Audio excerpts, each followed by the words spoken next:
In this test, HRC-65 ball and mill RO point for 6 hours was used for precision machining on beryllium copper material.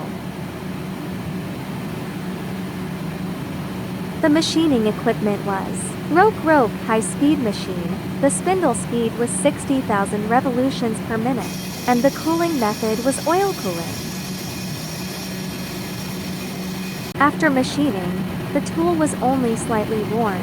The workpiece surface pitch was uniform. The finish was consistent. The surface roughness raw reached 0.4. There was no yin and yang surface phenomenon, and the overall machining effect was excellent.